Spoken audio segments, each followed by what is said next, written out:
तुषार प्रेमवदा जी की लिखी कहानी वापसी लेकर आई हूँ। दोस्तों, ये कहानी एक मिडिल क्लास फैमिली की कहानी है। कहानी में आधुनिक जीवन की छटपटाहट और अकेलेपन को दिखाया गया है। साथ ही ये कहानी दिखाती है कि एक इंसान की भूमिका एक भावनात्मक तौर पर नहीं, बल्कि उसकी उपयोगिता के तौर पर की जाती है। और जब वह किसी काम का नहीं रहता, तो उसकी उपस्थिति परिवार में किस प्रकार खटकने लगती है। तो कहानी बहुत ही अच्छी है और हमारे समाज को आईना दिखाती है। ये कहानी दिखाती है कि हमारा आज का समाज किस प्रकार सेल्फिश होता जा रहा है। उसके लिए परिवार और रिश्ते कुछ मायने नहीं रखता। मायने रखता है तो सिर्फ अपना निजी स्वार्थ। तो आइए सुनते हैं कहानी वापसी। गजाधर बाबू ने कमरे में जमा सामान पर एक नजर दौड़ाई। 2 बक्से, डोलची, बाल्टी। ये डिब्बा कैसा है गणेशी? उन्होंने पूछा। गणेशी बिस्तर बांधता हुआ कुछ गर्व, कुछ दुख, कुछ लज्जा से बोला। घरवाली ने साथ में कुछ बेसन के लड्डू रख दिए हैं। कहा बाबूजी को पसंद थे। अब हम कहाँ, हम गरीब लोग आपकी कुछ खातिरदारी कर पाएंगे। घर जाने की खुशी में भी गजाधर बाबू ने एक विषाद का अनुभव किया। जैसे एक परिचित स्नेह, आदर में सहज संसार से उनका नाता टूट रहा था। कभी कभी हम लोगों की भी खबर लेते रहिएगा, गणेशी बिस्तर में रस्सी बांधता हुआ बोला। कभी कुछ जरूरत हो तो लिखना गणेशी। इस आगहन तक बिटिया की शादी कर दो। गणेशी ने अंगूठे के छोर से आंखें पहुंची। अब आप लोग सहारा न देंगे तो कौन देगा? आप यहाँ रहते तो शादी में कुछ हौसला रहता। गजाधर बाबू चलने को तैयार बैठे थे। रेलवे क्वार्टर का वह कमरा जिसमें उन्होंने कितने वर्ष बिताए थे, उनका सामान हट जाने से कुरूप और नग्न लग रहा था। आंगन में रोपे पौधे भी जान पहचान के लोग ले गए थे और जगह जगह मिट्टी बिखरी हुई थी। पर पत्नी, बाल बच्चों के साथ रहने की कल्पना में ये बिच्छू एक दुर्बल लहर की तरह उठकर विलीन हो गया। गजाधर बाबू खुश थे।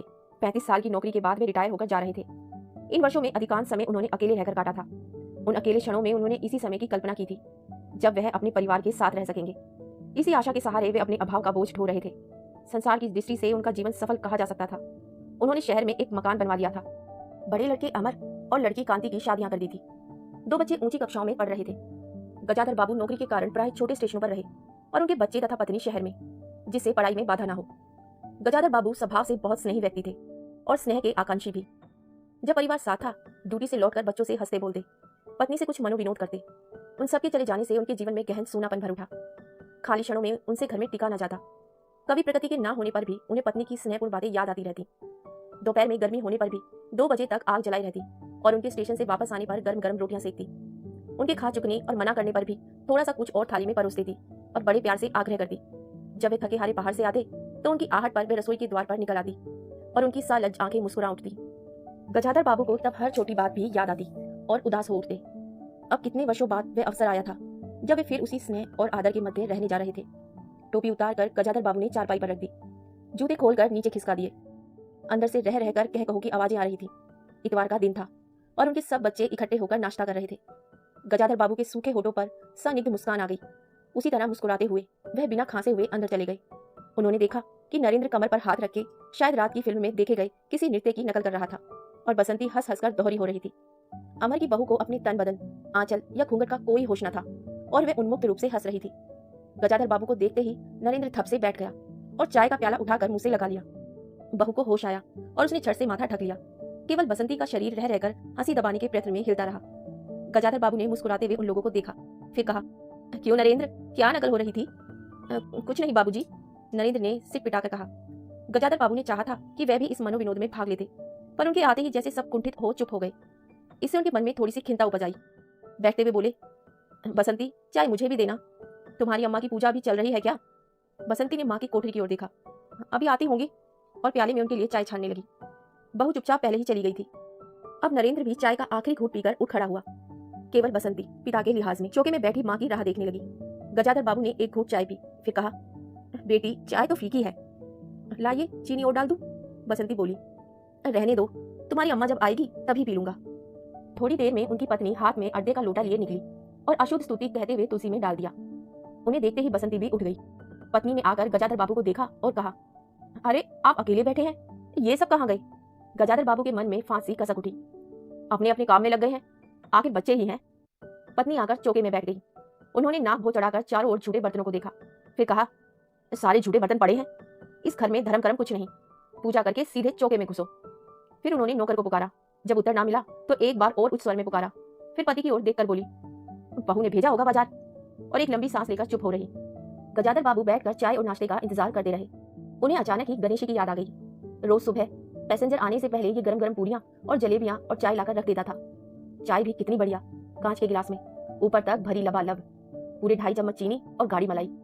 पैसेंजर भले ही रानीपुर लेट पहुंचे, गणेशी ने चाय पहुंचाने में कभी देर नहीं की। क्या मजाल कि कभी उसे कुछ कहना पड़े। पत्नी का शिकायत भरा स्वर सुन उनके विचारों में व्याघात पहुंचा। वे कह रही थी, सारा दिन इसी खिचपिच में निकल जाता है। इस गृहस्थी का धंधा पीटते पीटते उम्र बीत गई, कोई जरा भी हाथ नहीं बटाता। बहू क्या किया करती हैं? गजाधर बाबू ने पूछा। पड़ी रहती हैं।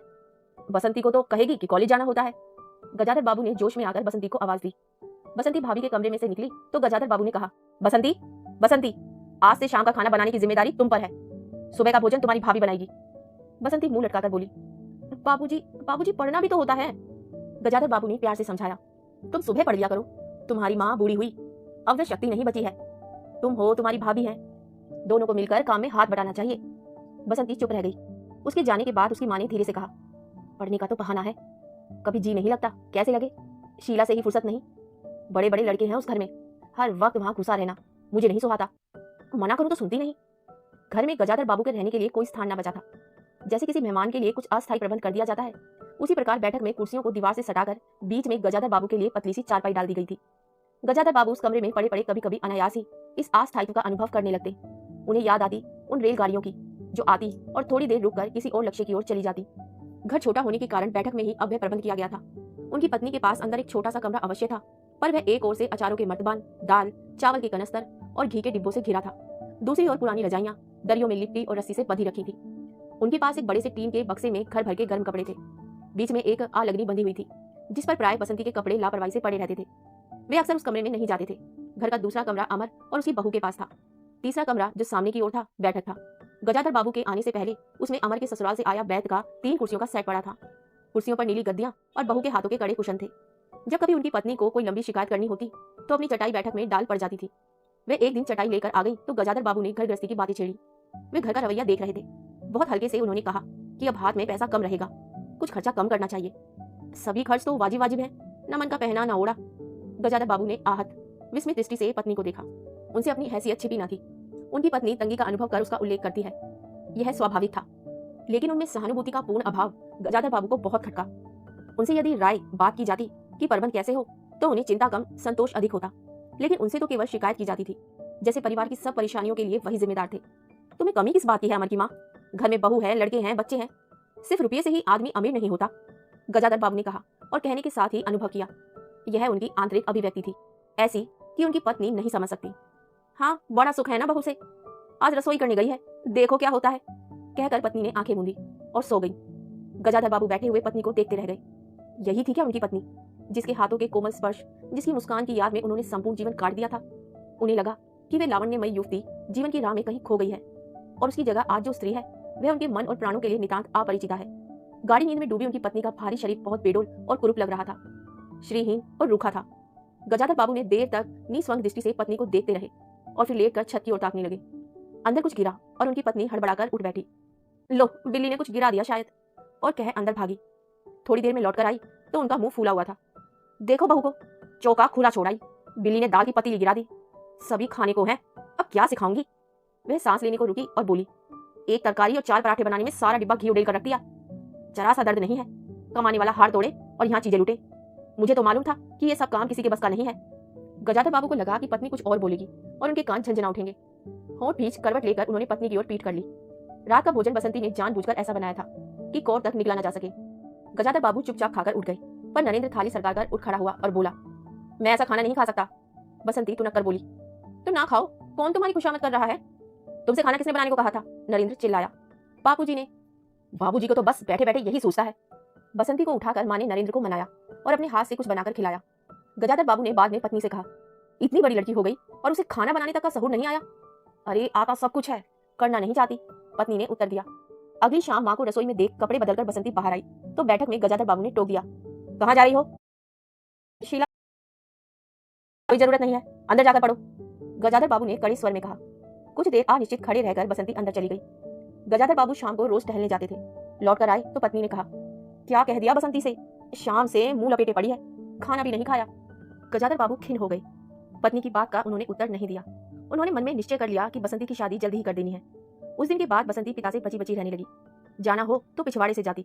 गजाधर बाबू ने 2 एक बार पत्नी से पूछा तो उत्तर मिला, रूठी हुई है। गजाधर बाबू को और रोष हुआ। लड़की के इतने मिजाज, जाने को रोक दिया तो पिता से बोलेगी नहीं। फिर उनकी पत्नी ने ही सूचना दी कि अमर अलग होने की सोच रहा है। क्यों? गजाधर बाबू ने चकित होकर पूछा। पत्नी ने साफ साफ उत्तर नहीं दिया। अमर और उसकी बहू की शिकायतें बहुत थीं। उनका कहना था कि गजाधर बाबू हमेशा बैठक में ही पड़े रहते हैं, कोई आने जाने वाला हो तो कहीं बिठाने की जगह नहीं। अमर को अब भी वे छोटा सा समझते थे और मौके बेमौके टोक देते थे। बहू को काम करना पड़ता था और सास जब जब फूहड़पन पर ताने देती रहती थी। हमारे आने के पहले भी कभी ऐसी बातें हुई थी? गजाधर बाबू ने पूछा। पत्नी ने सिर हिलाकर जताया, नहीं। पहले अमर घर का मालिक बनकर रहता था, बहू को कोई रोक टोक ना थी। अमर के दोस्तों का प्राय यहीं अड्डा जमा रहता था और अंदर से चाय नाश्ता तैयार होकर आ जाता था। बसंती को भी वही अच्छा लगता था। गजाधर बाबू ने बहुत धीरे से कहा, अमर से कहो जल्दबाजी की कोई जरूरत नहीं है। अगले दिन सुबह घूमकर लौटे तो उन्होंने पाया कि बैठक में उनकी चारपाई नहीं है। अंदर आकर पूछने वाले ही थे कि उनकी दृष्टि रसोई के अंदर बैठी पत्नी पर पड़ी। उन्होंने ये कहने को मुंह खोला ही कि बहू कहाँ है, पर कुछ याद कर चुप हो गए। पत्नी की कोठरी में झांका तो अचार, रजाइयों और कनस्तरों के मध्य अपनी चारपाई लगी पाई। गजाधर बाबू ने कोट उतारा और कहीं टांगने के लिए दीवार पर नजर दौड़ाई। फिर उस पर मोड़ पर अलगनी के कुछ कपड़े खिसकाकर एक किनारे टांग दिए। कुछ खाए बिना ही अपनी चारपाई पर लेट गए। कुछ भी हो, तन आखिरकार बूढ़ा ही था। सुबह शाम कुछ दूर टहलने अवश्य चले जाते, पर आते आते थक उठते थे। गजाधर बाबू को अपना बड़ा सा खुला हुआ क्वार्टर याद आ गया। निश्चित जीवन।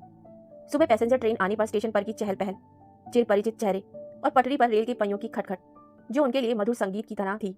तूफान और डाकगाड़ी के इंजनों की चिंगार उनकी अकेली रातों की साथी थी। सेठ रामजी मल की मिल के कुछ लोग कभी कभी पास आ बैठते। वह उनका दायरा था, वही उनके साथी। वह जीवन अब उन्हें खोई विधि सा प्रतीत हुआ। उन्हें लगा कि वे जिंदगी द्वारा ठगे गए हैं। उन्होंने जो कुछ चाहा उसमें उन्हें एक बूंद भी ना मिली। लेटे हुए वह घर के अंदर से आते विविध स्वरों को सुनते रहे। बहू और सास की छोटी सी झड़प, बाल्टी पर खुले नल की आवाज, रसोई के बर्तनों की खटपट और उसी में गुड़ैया का वार्तालाप। और अचानक ही उन्होंने निश्चय कर लिया कि अब घर की किसी बात में दखल ना देंगे। यदि गृह स्वामी के लिए पूरे घर में एक चारपाई की जगह यही है तो यहीं पड़े रहेंगे। अगर कहीं और डाल दी गई तो वहां चले जाएंगे। यदि बच्चों के जीवन में उनके लिए कहीं स्थान नहीं तो अपने ही घर में परदेसी की तरह पड़े रहेंगे। और उस दिन के बाद सचमुच गजाधर बाबू कुछ नहीं बोले। नरेंद्र मांगने आया तो उसे बिना कारण पूछे रुपए दे दिए। बसंती काफी अंधेरा हो जाने के बाद भी पड़ोस में रही तो भी उन्होंने कुछ नहीं कहा। पर उन्हें सबसे बड़ा गम यह था कि उनकी पत्नी ने भी उनमें कुछ परिवर्तन लक्ष्य नहीं किया। वे मन ही मन कितना भार ढो रहे हैं, इससे वे अनजान बनी रही। बल्कि उन्हें पति के घर के मामले में हस्तक्षेप ना करने के कारण शांति ही थी। कभी कभी कह भी उठती, ठीक ही है, आप बीच में ना पड़ा कीजिए, बच्चे बड़े हो गए हैं, हमारा जो कर्तव्य था कर रहे हैं, पढ़ा रहे हैं, शादी कर देंगे। गजाधर बाबू ने आहत दृष्टि से पत्नी को देखा। उन्होंने अनुभव किया कि वे पत्नी व बच्चों के लिए केवल धनोपार्जन के निमित्त मात्र हैं। जिस व्यक्ति के अस्तित्व से पत्नी मांग में सिंदूर डालने की अधिकारी है, समाज में उसकी प्रतिष्ठा है, उसके सामने वह 2 वक्त के भोजन की थाली रख देने से सारे कर्तव्यों से छुट्टी पा जाती है। वह घी और चीनी के डब्बों में इतना रमी हुई है कि अब वही उनकी संपूर्ण दुनिया बन गई है। गजाधर बाबू उनके जीवन के केंद्र नहीं हो सकते। उन्हें तो अब बेटी की शादी के लिए भी उत्साह बुझ गया। किसी बात में हस्तक्षेप ना करने के निश्चय के बाद भी उनका अस्तित्व उस वातावरण का एक भाग ना बन सका। उनकी उपस्थिति उस घर में ऐसी असंगत लगने लगी थी जैसे सजी हुई बैठक में उनकी चारपाई थी। उनकी सारी खुशी एक गहरी उदासीनता में डूब गई। इतने सब निश्चयों के बावजूद भी गजाधर बाबू एक दिन बीच में दखल दे बैठे। पत्नी स्वभाव अनुसार नौकर की शिकायत कर रही थी, कितना कामचोर है, बाजार की हर चीज में पैसा बनाता है, खाना खाने बैठता है तो खाता ही चला जाता है। गजाधर बाबू को बराबर यह महसूस हो रहा था कि उनके रहन सहन और खर्च उनकी हैसियत से कहीं ज्यादा है। पत्नी की बात सुनकर लगा कि नौकर का खर्च बिल्कुल बेकार है। छोटा मोटा काम है, घर में 3 मर्द है, कोई ना कोई कर ही देगा। उन्होंने उसी दिन नौकर का हिसाब कर दिया। अमर दफ्तर से आया तो नौकर को पुकारने लगा। अमर की बहू बोली, बाबूजी ने नौकर छुड़ा दिया है। क्यों? कहते हैं खर्च बहुत है। यह वार्तालाप बहुत सीधा सा था, पर जिस टोन में बहू बोली गजाधर बाबू को खटक गया। उस दिन जी भारी होने के कारण गजाधर बाबू टहलने नहीं गए थे। आलस्य में उठकर बत्ती भी नहीं जलाई। इस बात से बेखबर नरेंद्र माँ से कहने लगा, अम्मा तुम बाबूजी से कहती क्यों नहीं? बैठे बिठाए कुछ नहीं तो नौकर ही छुड़ा दिया। अगर बाबूजी यह समझे कि मैं साइकिल पर गेहूं रख आटा पिसाने जाऊंगा तो मुझसे यह नहीं होगा। हाँ अम्मा, बसंती का स्वर था, मैं कॉलेज भी जाऊं और लौटकर घर में झाड़ू भी लगाऊं, यह मेरे बस की बात नहीं है। बूढ़े आदमी हैं, अमर फुनफुनाया, चुपचाप पड़े रहे, हर चीज में दखल क्यों देते हैं? पत्नी ने बड़े व्यंग्य से कहा, और कुछ नहीं सूझा तो तुम्हारी बहू को ही चौके में भेज दिया। वह गई तो 15 दिन का राशन 5 दिन में बना कर रख दिया।